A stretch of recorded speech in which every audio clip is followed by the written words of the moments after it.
It's Professor Gold. For this video, we're going to talk about the superior interior view of the skull. So we've taken off the calivarium, which is the top of the skull, so that we can see all of the features inside. And the first thing you may notice, besides the foramen magnum, which is just so easy to recognize, right? Just remember, foramen magnum is part of the occipital bone. So this is the back of the posterior side of the skull.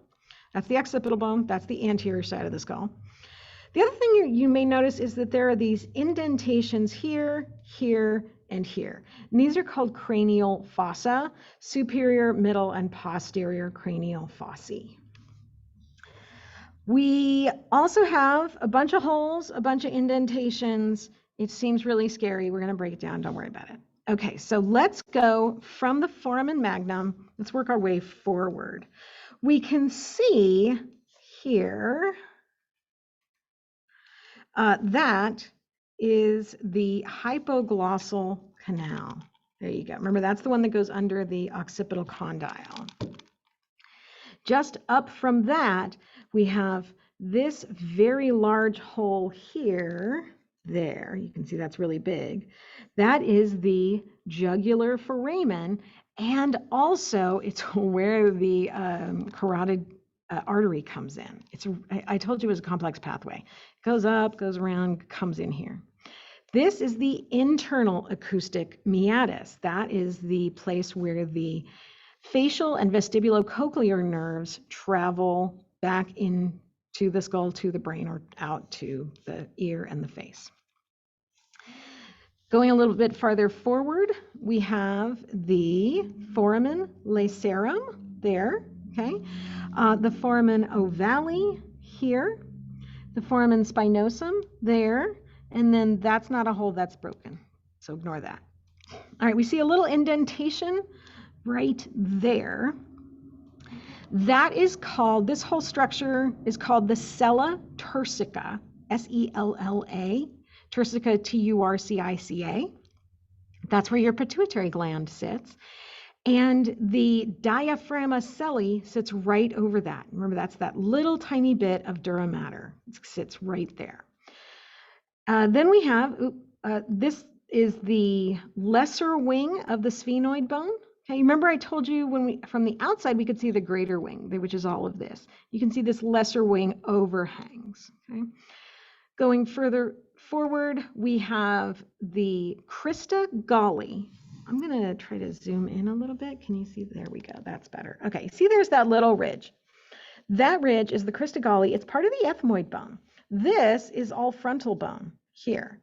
This is the crista galli. It's part of the ethmoid bone. And on either side of the crista galli, we have this little indentation with holes in it.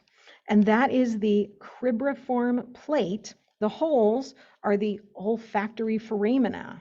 That's where the olfactory nerves go through into the nasal cavity. All right, so cribriform plates on either side of the crista galli.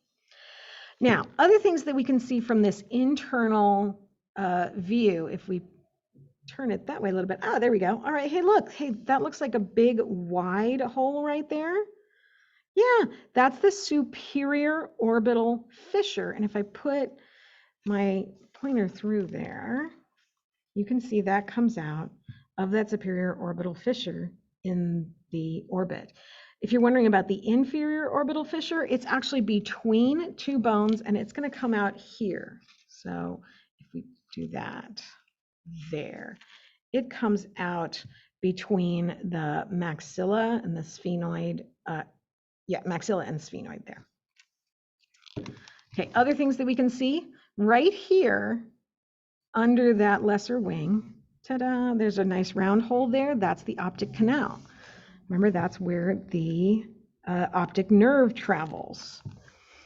And then there's one more hole, this one right here. Okay, so we've got, let me orient you back to here. Okay, you can't see that hole from this view. We've got the lesser wing of the sphenoid, the sella turcica, foramen ovale, foramen spinosum. Sorry, foramen ovale, foramen spinosum. I was psyched out somebody drew in a hole there. That was very mean of them. And then if we go forward, anterior from the foramen ovale, we see this little hole right there. And that one is called the foramen rotundum. Rotundum usually means like big and round and fat. It's not very fat, but it is very round. So that just under that superior sagittal or superior orbital fissure, that's the foramen rotundum. Okay, so let's review very quickly everything that we've learned. We have cranial fossa, so anterior, middle, and posterior. Foramen magnum. This is the basal part of the occipital bone. This part is part of the sphenoid bone, the sella turcica, the lesser wing of the sphenoid bone. The greater wing of the sphenoid bone is out here, and this is frontal bone. This is the crista galli of the ethmoid bone with the cribriform plates on either side. Those are also part of the ethmoid bone. We have holes, hypoglossal canal there, okay? Jugular foramen there, internal acoustic meatus, foramen ovale, foramen spinosum, foramen rotundum, optic canal. That's your internal superior skull.